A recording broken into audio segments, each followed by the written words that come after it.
What is going on, hockey fans? Welcome back to episode 6 of Light in the Lamp. We're here today talking about all the Western Conference qualifying rounds and games in the first round of the NHL playoffs so far, and just a bit of the round robin, giving you a little bit of an outlook on the NHL lottery draft coming up, and just talking a lot of hockey. I'm your host, Dola, and with me, as always, is my boy, Gint from the East Coast. How you doing, pal? Oh, fantastic, man. Some beautiful California-like weather going on out here on the East the last couple of days, low 80s, no humidity, just absolutely amazing after the 4-week heat wave we just endured. So, just keeping it light, back to work, the usual. Hockey's slowing down a little bit here. Going to pick it back up, it looks like Tuesday. And, I think we got some Western Conference games to go over here, so let's light it up. I got a lot to talk about as far as some of these series. So, yeah, I think you said it in terms of just like weather. Life has been good out here. I think tonight me and the wife are going to, a drive-in movie. Just get out of the house a little bit. Just make sure that we keep that sanity amongst all the COVID craziness. But just enjoy it all, take it in, and I'm happy to be back here on Lighting the Lamp with you, sir, and. So I think we're going to get right into it. We're going to be getting right into it for the fans in the episode. But again, we always got to start with our traditional beer chug here on Lighting the Lamp because, we like to light the lamp and we get to it early and we do it by beer drinking. So I got another Budweiser Tall Boy Diesel, but something different for the fans. JG inspired me a little bit, and I wanted to start mixing it up afterwards. Just been doing some White Claws and been doing some Kona Big Waves, but today I'm going to be following up the Tall Boy Diesel with another Tall Boy, but it is a Stone IPA Tiki Escape. Haven't had it before. We're going to give it a try. I love Stone Brewery. If you haven't been out to the brewery in San Diego, it's absolutely spectacular. Probably one of the nicest in all of Southern California. Pick up a growler while you're there. Enjoy your time, but love Stone Brewery. Love their IPAs. We're definitely going to get into this guy after we chug this one down. Excited about it, but JG, what do you got going over there in terms of drinking? I know we're you're changing it up here today. You know me, my brews here. We got the Dragon's Milk White. Bourbon barrel aged white stout. Something a little different here. It's a little early. We're going a little early today. Proudly brewed here in Holland, Michigan. So just gonna change it up a little bit for the boys. A bourbon stout. Throwing that back early in the morning, just really firing up the boys, huh? Wow. Tastes like pure whiskey. Oh man, I already got this dripping all over me. Also, we're gonna double up here, and we're gonna bring back the old Ship Bottom local brewery. So we're gonna bang a couple back on this fine Saturday morning, get her buzzing. We're gonna get her buzzing. We're gonna get her going. All right.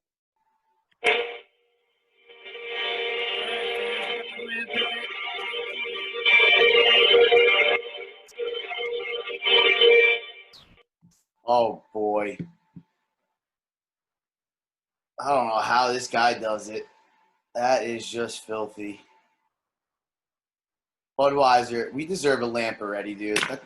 That's 6 Tall Boy chugs in the matter of 2 weeks, Budweiser. Where is the lamp? Where's the love, AB? Where's the love? You're a billion-dollar corporation. COVID's not affecting your business. I'm here pounding back beers at just like an obscene rate. Where's the love, right? Where is the love? But the lamp's lit. Beer's on the books, JG. I want to get right into the Western Conference qualifiers. All the games are done.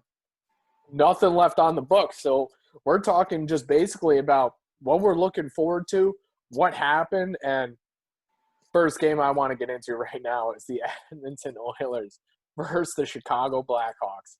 You look like you're in an Oilers jersey. Dude, what are you talking about? I got the Hawks hat on. I got the Illinois jersey behind me, the Illini jersey on. I'm rocking the state flag. You're wearing Edmonton colors, boss. You call it what you want, all right? The Illini rocked proud blue and orange, all right? But we believe in the Hawks, and if you look at that in feathers, baby, here we go. But I mean, what an absolute upset. What a great freaking series by the Hawks. I mean, I think they stole this from the Oilers. I thought the Oilers looked great. I thought the Oilers, gave their best effort to try and win this series. I mean, you score how many goals? Like 4 in the first game, 6 in the second game. And then even in game 3, I think they took it to what? It was 4-3. The Hawks had to squeeze that one out. So, I mean, it was definitely a nerve-wracking game. The last game, 2-2 all the way through, and then Tays to Kubalik at the end to finish her. I mean, what a series. Congrats to the Hawks. You're moving on. I didn't pick this series in 100 miles. I never would have thought Edmonton would have rolled over on this. Well, speak for yourself, bud, because hot takes all over the board. Hot takes all over the board. JG called it from the start. Hawks in 5. Didn't even get it right because the Hawks make it to 5. Didn't even get it right is right.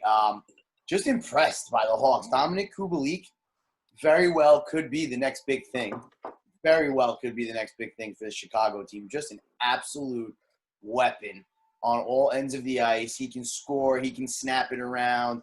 He can hit. He can get in your face. I mean, he is just incredible. Patty Kane, Jonathan Taves, the usual.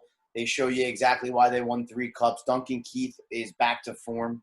I think Jonathan Taves was one of the best players in the series. I mean, by far, Corey Crawford, exactly what we were worried about early on in the series. The goaltending was the least of Chicago's issues. I wouldn't say that, man. I mean, 10 goals through the first couple of games. I think Crawford 10 goals got through the better. first couple of games with 2 high-scoring teams. Naturally, you knew there was going to be goal scoring. I mean, you're never going to see Edmonton play to a 1-0 game going into the third period. If you're playing against McDavid and you want to win, it's going to be a 5-6 goal game no matter how the goaltending is. You and I both know that. I mean, look at last night. Last night was a battle with great goaltending, still a 5-goal game. It's a 3-2 game, man. 3-2, 5 goals. I mean, okay, so it's still a 5-goal game, but a lot of goals. In a playoff hockey game, anything over 4 goals is a lot of goals. When you have Crawford and Edmonton and them each giving up 5 goals and you're putting up 10-goal games, that's what's getting a bit ridiculous. It definitely wasn't, I would say, the full-on defensive battle that we saw maybe out of some of the other teams, right? The Islanders put up against the Panthers. The Panthers never really got going. The Canes against the Rangers. I think the Rangers scored, 4 goals total through all 4 games or 3 games. Like, I got to say Crawford in the last game really, really showed up, right? Like, I think he had like 35, 36 saves. I mean, only 2 goals against. Like, definitely he's getting hot at the right time. You need him to get hot, and it's just like the series when they have won the Cups before. I mean, when you go back to every single Hawks Cup, it was never their goaltender from the year that won them the cup. It was always the backup. Like, I think Niemi stepped in 2010, and then Niemi was their stud for years, and then Crawford showed up, in 2013. And then in 2013, Crawford wasn't there, and they had whoever was backing him up. He was like that alcoholic that had probably one of the longest roads to the show probably ever. And he ended up helping the Hawks win a cup. Who was that goaltender? I can't even think of his name right now. But again, you always have these Hawks goaltenders make a story, but when they get hot, they get hot. And when it's the run, they just help elevate this team. Oh, are you thinking Scott Darling? Yes, I am thinking of Scott Darling. Absolute stud. We're all the way from the Southern Professional League. He was on probably 16 teams and about I have no idea. He kept getting transferred all around the NHL, all around the USHL, all around the NA League. He was an absolute great interview on Chicklets. A great interview. What a guy. But he stepped in when Crawford wasn't getting it done in that 2015 playoffs for the Hawks. You didn't hear of Scott Darling before that, but then when he came into the pipes, he kept that dream alive for them, right? And when the Hawks get that goaltender that's hot, when Taze is playing his best, when Kane is playing his best, and you have these guys like Kubalik, Doc, and DeBrincat. And think about it. Who is the Hawks player development coach? Because think about it, they found Panarin even just out of nowhere. And think about even 2-3 years ago before Panarin even went to Columbus, he was a stud on their team and he came out of physically nowhere. The Hawks always always have prospects coming up, and they're always studs. And it's just whether they can keep them or not with the contracts, right? And that's what happened to Panarin. Do these guys get too good to where they have to set sail to actually go get 11 million sheets a freaking year, because that's actually what they're worth, right? Like, Absolutely. I mean, Panarin showed you that this year. But, I mean, listen, but congratulations to the Hawks. Another disappointment for McDavid. Somebody's got to do something for that guy up in Edmonton, or he's going to be looking for his way out real soon. There's no way a guy that competitive and that good is going to sit up there and dwindle till his career's over. Just don't see it happening. the only game they won, he had to score a hat trick, and that's when the Hawks scored 3. He had to match the Make Hawks. the move of a lifetime when Crosby retires. Connor McDavid, hot take. 5 years from now, Connor McDavid to Pittsburgh. Hot take. Hot take. Hot take. But I might say, I mean, let me tell you, man, what a Pittsburgh. series. They're going to end up like we spoke about, playing a fucking tough series coming up next series. It's either going to be a Colorado or a Vegas. Still doesn't scare me. I mean, Chicago is showing you veteran leadership, young guns coming out and doing what they need to do, getting the job done. You're getting the goaltending that you need. While it's not as hot as it needs to be at moments, the scoring is there. I mean, the boys are working in Chicago. I mean, they're gonna give anybody a run for their money. I think. Listen, if you play Colorado or Vegas, you're overwhelmed, but you're gonna give them a run for your money. Listen, you had Kubalik, game 1, 5 points. Are you shitting me? 5 points in game 1, like game winner in game 4 to beat Edmonton. Pass from Taves. Like, the kid is actually lighting it up. But one thing I would say is Kane has yet to get started. Like, I think Kane still has a lot to light up. I think this lamp is going to be lit up by Kane. And I think if Kane gets even hotter now, bringing Kubalik, bringing Doc, bringing DeBrincat, bringing Taves already that are hot, I feel like, and then you get an even hotter Kane, I feel like it just gets a little too dangerous to beat. I think the Knights, I mean, I think I just love the Knights. I think I'm a little too biased to the Knights, but they're fired. They look good. I think – Shout out Las Vegas, Coca-Cola Factory. I think if they win tonight, if Vegas wins tonight and they face the Hawks, I mean, it's definitely going to be my favorite series to watch moving forward. It's going to be about – I don't know what type of goaltending. Again, I haven't been watching a lot of the round robin games. I'm super excited to watch that type of series, but I mean, we're gonna have to watch how it plays out tonight to see if it's the Avs or if it's the Knights. But I mean, the Hawks definitely have their hands full. For sure. I mean, listen, this was my my hot take of the play-in round. My biggest upset pick was Chicago, and they came out and showed you that this was no upset.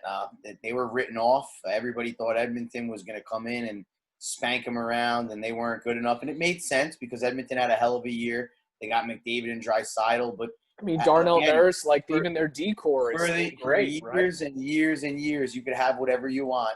But if you don't have a goaltender that can turn it on, and they just don't, you're never going to win. Koskinen, mediocre. Michael Smith, mediocre. Sorry to say it, but I mean, it's just not what you need back there when you got McDavid up front. Hot take, Edmonton. You get the first-round pick. You make a trade with the Rangers for one of their tendies, and we take your first-round pick so we can get Lafreniere.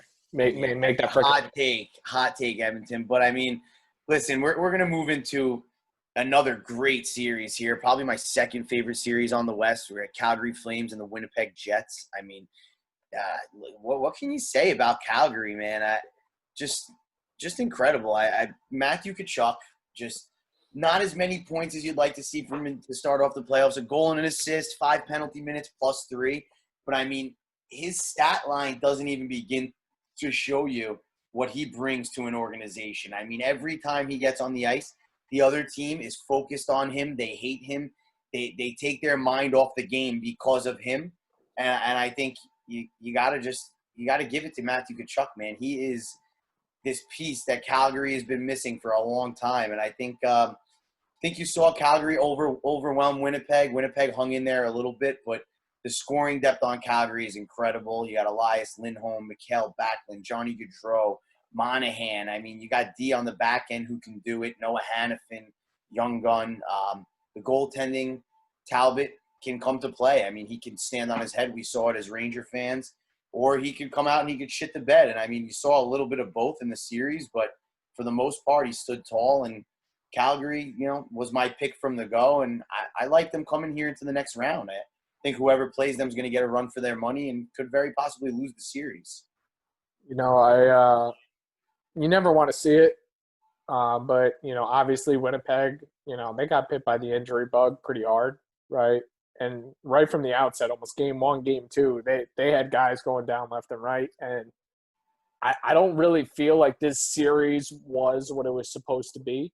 I think Winnipeg definitely could have given Calgary a much better run for their money. I don't think Calgary should have looked as good as they did throughout that series because I think Winnipeg should have had their top line. But, this is hockey. These guys are literally laying their bodies and lives on the line every single second of every single game.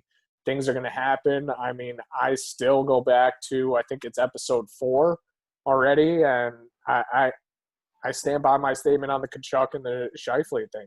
I have no feeling there's any single piece of malice there. I think the takes by the Winnipeg coach were super hot. I think Winnipeg might have even gotten Kachuk in their heads a little bit too much. I think JG said something just like every time he was on the ice, it seemed like these guys were almost laser focused on either throwing them a hit, finishing a body, but when Brings some a guy, different element, man. When you could get on the ice and the other team is worried about you and not the hockey game, that's a game changer. it's It's not like even a just worried about the hockey. Sean Avery, but The, even the, better. it's a Sean Avery. I'm worried about just putting you through a wall, and when one of your boys goes down, all you want to do is just make it right. Like not even just make it right and hurt him, like in terms of dirty, but like you want to go drop the gloves with him and you want to go pound his freaking face into the ice. And I get that, but I think again, NHL playoffs, sometimes things are bigger than defending your teammate. I mean, and your teammate will tell you because when the cup's on the line, I mean, there's certain times where you got to take a hit you don't like. You got to take the punch to the face. I'm a key example of retaliation. I love to retaliate. I love getting in people's heads. I love making the other team focus on me. But there's times where you got to do for the greater good of the team. And I mean, I think in this Winnipeg situation, everybody was so focused on Kachuk, and we forgot what the task at hand was: get well, you Lightin Scheifele back from injury, and let's beat this team and move on. Because I well, mean, you hear we're Paul deep. Maurice say like this is dirty, this is disgusting, this is malice. Like he's probably firing up the boys, trying to get them fired up, just period. But now they're losing their focus on what they should be focusing on, which is winning hockey games, beating them on the scoreboard, and now they're focusing on just like kind of getting even. And it didn't really. I don't want to say it fully felt like that. I mean, there were some scraps after all those hits and stuff, and you definitely saw Winnipeg was fired up. They were upset. I mean, you feel bad in terms of Connor Hellebuck. I mean, after what a season, going for the Vanessa Trophy and just, kind of getting knocked out in the first round. That's not something you really want to see because he's a goalie that really could have carried a team all the way to the Cup Finals. If he's hot, there's not a goal going in, just like Carey Price. He goes up against Pittsburgh. Sorry, Pittsburgh, come with whatever you want. I'm going to be stopping every shot. And I think there was that chance for them. I think very much like the Rangers, I think once all this happened, the series was over. You know what I mean? Like Calgary had the series. I don't want to say it's not because of their goal scoring capability, because of their depth. I just think it's kind of like the same thing. Jesper Foss went down.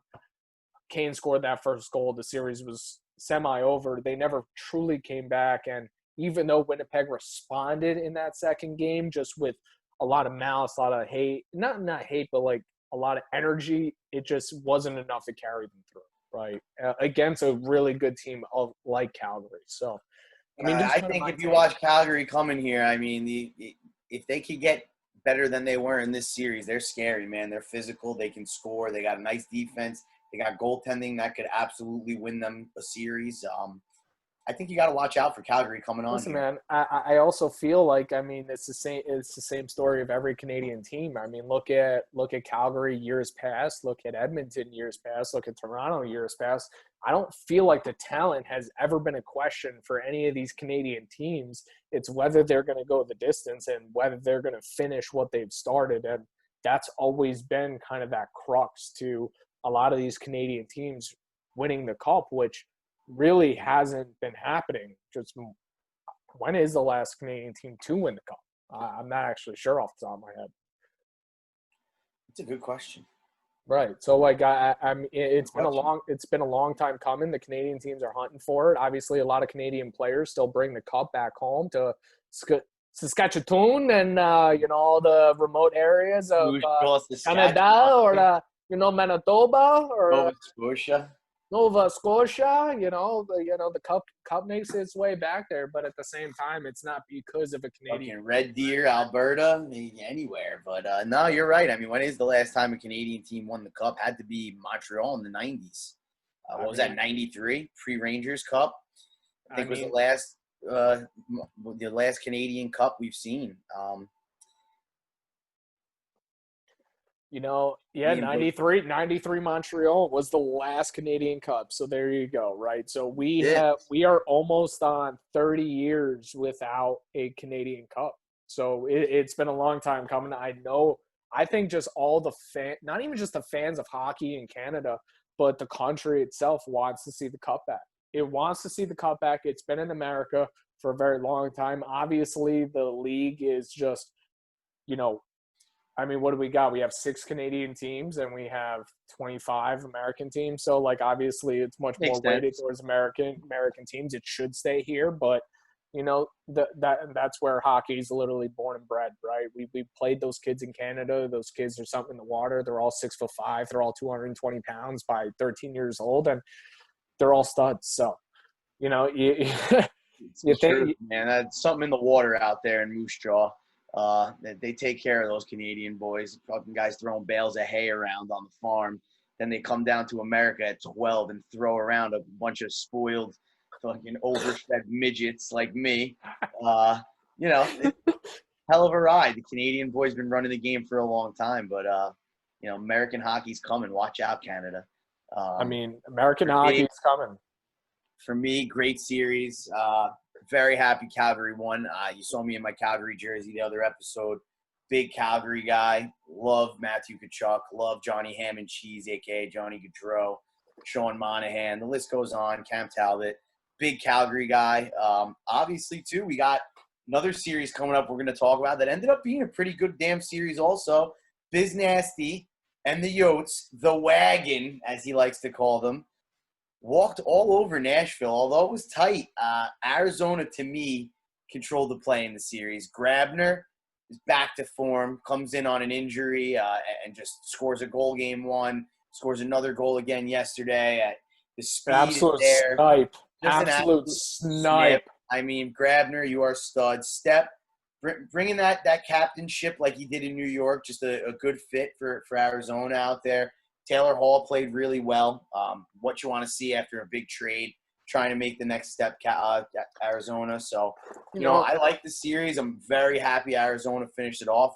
Big Nashville fan, too. I like a lot of guys there. You got Roman Josi, stud, Matt Duchene, Philip Forsberg, Ryan Johansson. With the list of players that they have, there's no reason they should have lost the series. But, goddamn, did Arizona look good.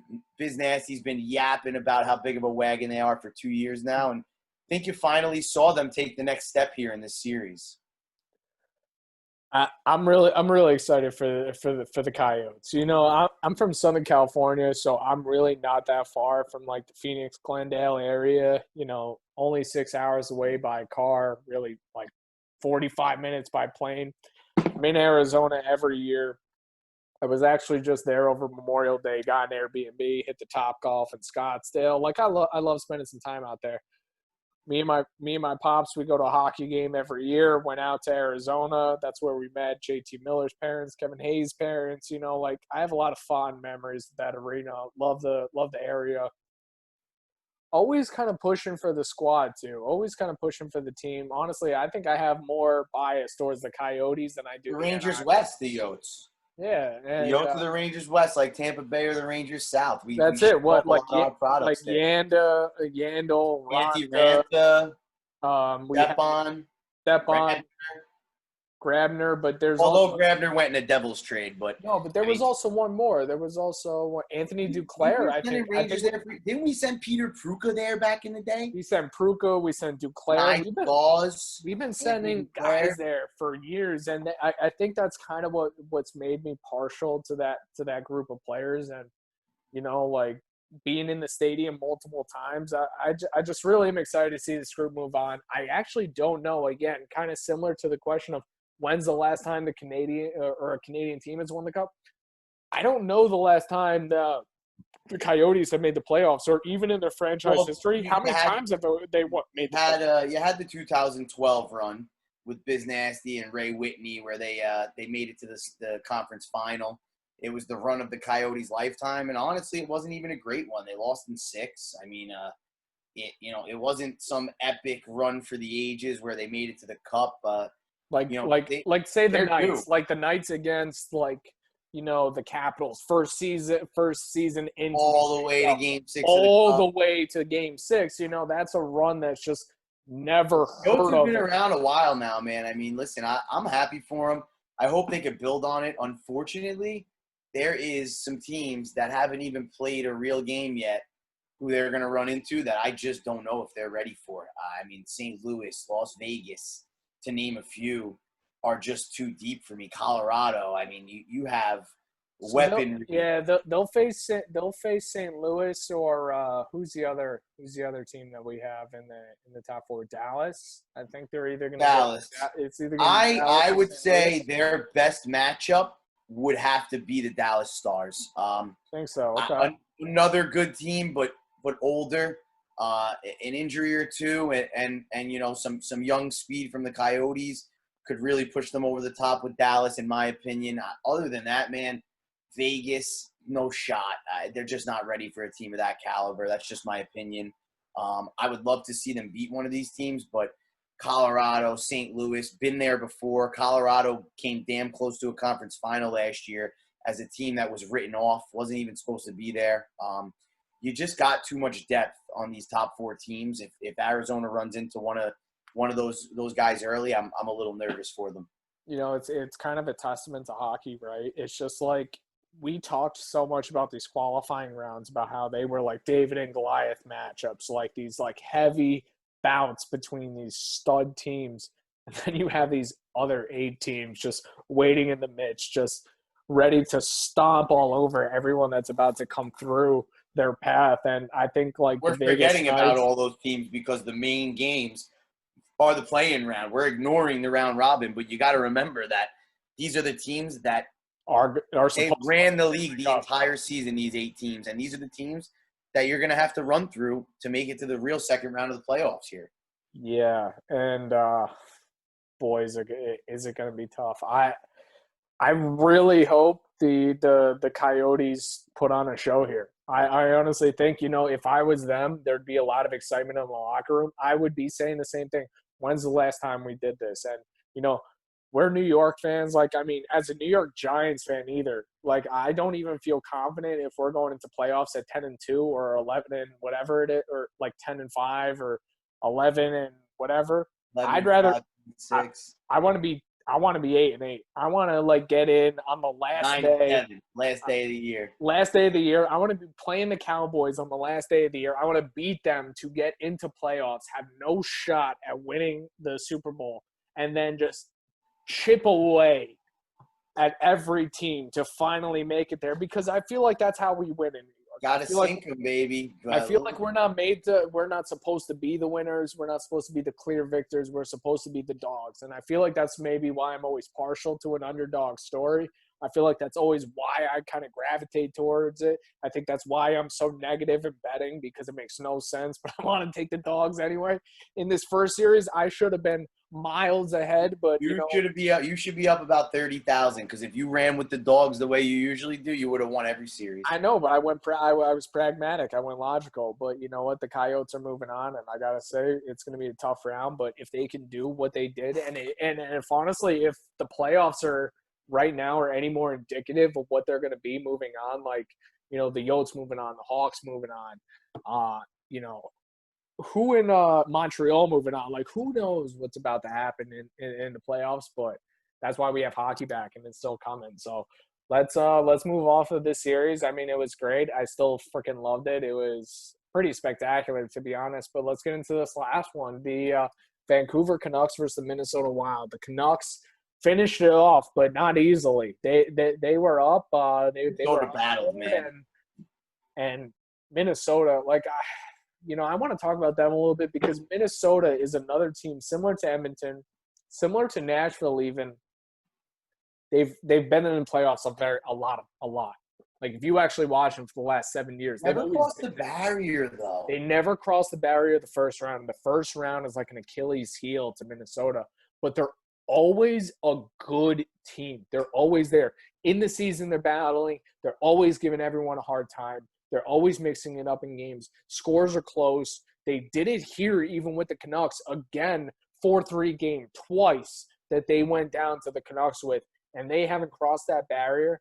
And they may have gone in round one, may have gone through round two, but they're never in the Western Conference Finals. They are a team that just finds that limit, and almost like a Tampa Bay. And even though Tampa Bay has made it to the Stanley Cup, has made it to the Eastern Conference Finals, they never win. They haven't brought it home. It's just I feel like Minnesota just hasn't been that team that's fully clicked, and it's unfortunate. I really feel like they're a good squad. And the only problem with them is they're getting not any younger. I mean, they went out and made that move for Kevin Fiala, who's young, and boy, did nobody really talk about him in Nashville. Nashville loved him. They had sung praises about him, but he came to Minnesota with a change of scenery, and he's one of the top offensive players in the NHL.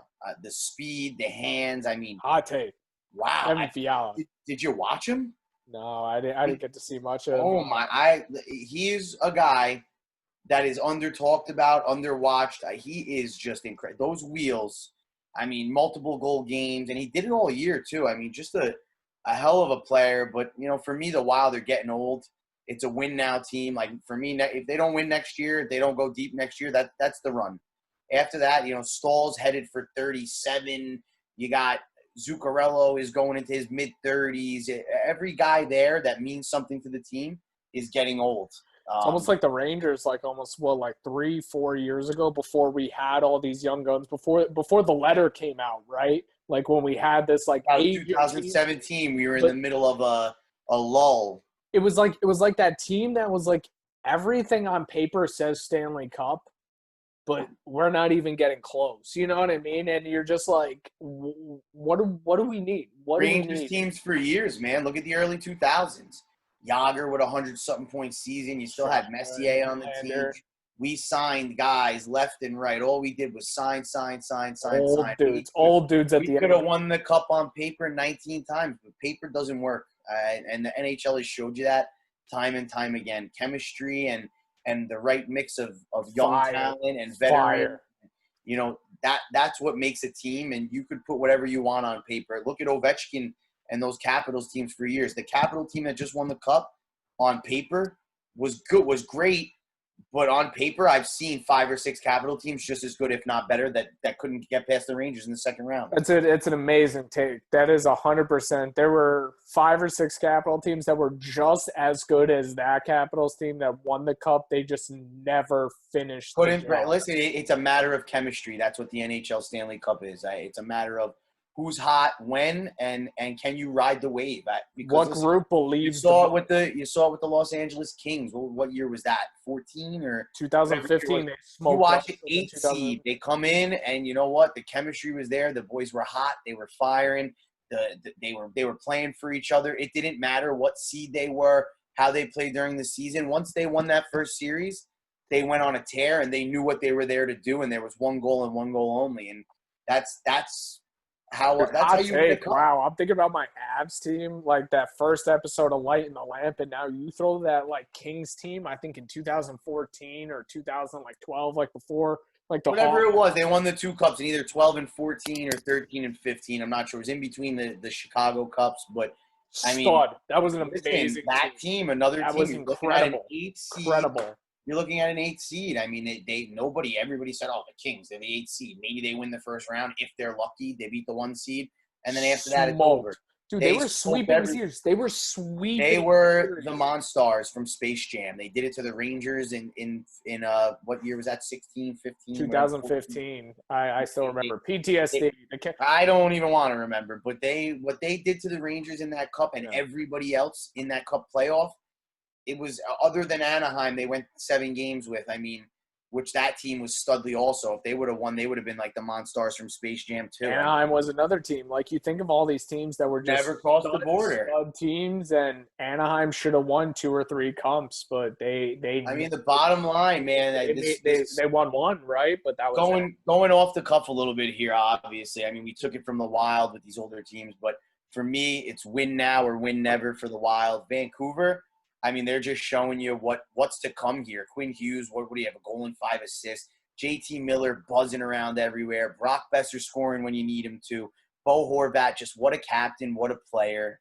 Dude, Quinn Hughes. Tanev, did you watch Tanev? Yeah. What a stud, Oh man. my God. That hair flowing in the wind all over his face. Cross-checking. Feathered and beautiful. Getting right in there. No shame. Doesn't give a shit. He'll go with anybody. He's a good player. He plays hard. Great defenseman. I mean, just an up-and-coming, exciting team in Vancouver. And I got to be honest, another Canadian team crossing the border here. I like the Canucks, and I honestly think they could steal one from one of these top teams coming up. I really do. I think that they have that. I feel like the Canucks will be facing probably the Blues. I mean, if they face the Blues, Stanley Cup champs, dude. I mean, let's not write off. Jordan Binghamton. I've watched Binghamton in the exhibition games and the round robins. He's been fucking phenomenal, dude. He's all over the ice. He's incredible, Bennington. But listen, I mean, for me, we've seen upsets bigger than what's available to us next round before. For me, Vancouver and Chicago are the 2 teams that can make an upset next round. Can make big upsets for sure. Absolutely. I like if Vancouver runs into another young team like Colorado, as good as Colorado is, Vancouver matches up. They play well against them. Hey, man, I can't wait till we talk our brackets. And I really hope that a lot of Light in the Lamp fans here actually join the bracket and get involved with us. And, we're going to have some fun here. I'm going to make a little bet against Timmy one-on-one, not against the bookie. We're going to get our brackets up. Maybe we'll put about 50 to 100 up each here, and we'll bet. The boys will bet against each other a little bit. We'll make it fun here. And if for accuracy, you want to bet jump for in. Accuracy, if you guys want to make it fun, and any of the fans want to jump in, maybe we can come up with a little $10 pool, and we can throw all the brackets in, and we'll do winner takes all prize. We'll get a gift card to the NHL shop, something of the sort, something like that, and maybe we'll make it fun with the fans here. But hopefully we get some responses on the brackets, and we can make something out of it here. Well, what do you think? We got a couple games about to fire up here, right? We got Boston and Washington. I'm personally taking the Vegas Golden Knights today, being that there's only round robin games. I like the Golden Knights here. I'm going to take them on the money line. Yeah, so you got the Golden Knights here at 3 p.m. Eastern, and then you got Philly and Tampa here at 8 p.m. Eastern. You got JG here taking the Knights. God bless you. We're gonna cut all that. Jesus, all those Budweiser bubbles. Yeah, all the Budweiser bubbles. Well, all right, hold on. So basically, man, where I'm at is I like the Vegas Golden Knights. I haven't really checked the money line yet, but I mean, you got these 2 teams fighting for the first seed in the next round here, and I think the Knights are coming for it today. I think they've been playing great hockey, fun team to watch. The defensive end is studly. I mean, the offense, they don't even have Pacioretty playing right now. I mean, and he's just an absolute weapon. The goaltending, you got plenty of good goaltenders that could fill the void there in Vegas. And, that's my pick of the day. I'm going to slow down on the gambling this weekend with all these big losses this week. Huge losses. Gambling corner for Lighting the Lamp. Luckily, I'm a little bit of a degenerate. I've been throwing the baseball in there, kept me alive this week. We're dead even. We're actually plus 62 for the week. So I got enough funds here today to throw a little something at the Vegas Golden Knights. I'm going to take them for about 170 on the money line. That's my pick of the day. Could go either way, though. I mean, obviously, you got the 4 best teams left here in the round robins on both sides. So anything could I happen, mean, but that's it's not just the best. It's just best four teams. They're the teams that are winning, right? Like, I mean, you look at the games, and you got the Vegas Golden Knights, and the Knights are winning. Colorado's winning, but I'm gonna go with JG. I'm gonna go Vegas Golden Knights are taking this over Colorado. The only thing that may get me, and I don't know because when I was in a hockey locker room, when you were in a hockey locker room, I don't think I ever heard a coach say take the foot off the gas. And there may be like I maybe heard a couple players like over my years, they were the players like, oh, we should try to play this team because we'll have a better shot. When like most of us in our head are just like, send me against anybody, anytime, anywhere. I'm going to beat that anytime. player. I'll eat your heart out of your chest. I never wanted to go into the mentality of I wanted to play certain teams, right, to have a better chance. I wanted to play anybody Whoever because was available, step up. if I'm gonna raise that hardware, I better have said I played the best at their best at all times. But you know, will the Knights? Because I actually read a story saying they're only gonna play their goaltenders half the games. They're gonna see who's feeling good. They're gonna That see could who's change not. the betting for me. I'm gonna have That's to gonna look into change the that. betting. So I think you got to look into it. But I I might think not touch the game if that's the case. Dude, I think both. I was looking at DraftKings. I was looking at some other things last night, and even in the Philly game, they said they might sub goaltenders because these games don't matter. It's not that they don't matter; they matter, right? But they want to make sure everyone has time to still feel a puck before every second, every minute counts. So that's something I think all the fans out there should recognize before betting on these games in particular today. Like, how are the coaches? How are the players? Like, Stamkos isn't playing today in the game with Tampa against Philly. That makes me want to take Philly more because Stamkos isn't there. I got to tell But you, on the East side, if you don't take Philly after watching what they've done the last two games, I mean, even if they do lose tonight, for me, how do you bet against them? but without Stamkos Stamkos, out of the lineup. it's Philly without How do you bet against them? Stamkos. How do you not bet? How do you bet against them? How do you bet against them? So And it, honestly, but Brian Elliott has been just as good as Carter Hart. So it's like they got two goaltenders that can do it. So Hart That's should be another good starting one. today. So, Hart I should mean, be starting today. for me, depending on what happens with the Vegas Golden Knights, I like Vegas and Philadelphia today. Those are my picks.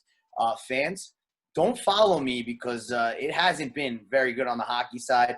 I've hit one hockey pick out of about 8 this week. Chicago went over against Edmonton. I actually took Chicago to win the series. Lucky bet of mine at plus 150 for 200. So that'll offset some of this week's losses also. And, obviously we're giving you our picks here. We're not telling you to pick with us. It hasn't worked this week. So if you want to go against us, go against us. Maybe you win, you throw a jab at us. I mean, I think it's all fun and games. If you don't got the money to be gambling, please do not do it. Gamble responsibly, as me and Tim are gambling to our budgets.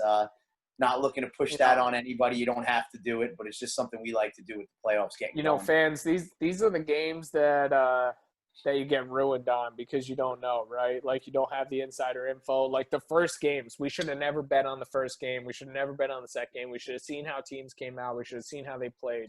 In these games in particular, you don't know how the coaching is going to go. You don't know who's going to be up, who's going to be down, if the coaches are going to save players for the next series. These are the games that are going to be such a hodgepodge of what you're going to bet on. So good luck out there. I mean, again, Knights and Philly, I trust JG. I like them too. I think they're great bets. It's hard to bet on the Lightning without Stamkos because he's such – it's like seeing a body walk without a heart. It's hard to see it happen. So we believe in those two bets. If you want to take them, great. Tell us how it works out. Please comment, share, like these videos. We're happy you tuned in. We're hopefully building the Lamp community here. We just hope you like talking about hockey. If there's anything you like, let us know. If there's anything you don't like, let us know. We're happy to share. JG, you got any thoughts for the fans out there? I mean, listen, it's been going pretty quick here. We started episode 1 last week. It came out pretty damn good. Things are getting better and better by the day. Our system's working a little better here. Looks like the fans are picking up. We got about 20 new fans on the Instagram, about another 30 over the last couple of days on Facebook. Things are moving, starting to get some people, calling me and telling me they like the show. Maybe we could do this, maybe we could do that. We appreciate all the support. Any options that you want to give us to change something up that you don't like, we're here to listen. We want to make the fans happy. We're just trying to have some fun, talk some hockey, bullshit, drink some beer. Just a couple of regular guys going to work every day and coming home to do a little something we love. So we appreciate everything. We hope we get some more likes, shares, follows, all of it. And we're going to keep trying to incorporate some fun stuff here. Maybe we'll do a little prize pool with the brackets if any of you guys want to jump in there. And we're going to do what we can to make it fun here. That's what it's talking about. That's what we're talking about. We just want to make it fun, make it entertaining. You tune in with us, either half hour video, however long we pull your ear for. This Goomba and me, we're gonna be having a good time doing it, and we're hopefully you are having a good time as well, and it's making your day a little bit easier, and you're enjoying the hockey content. But we love being around you, and thanks for signing in to episode 6. We'll be seeing you for episode 7, and cheers, and take it easy. See you Signing soon, out. bud.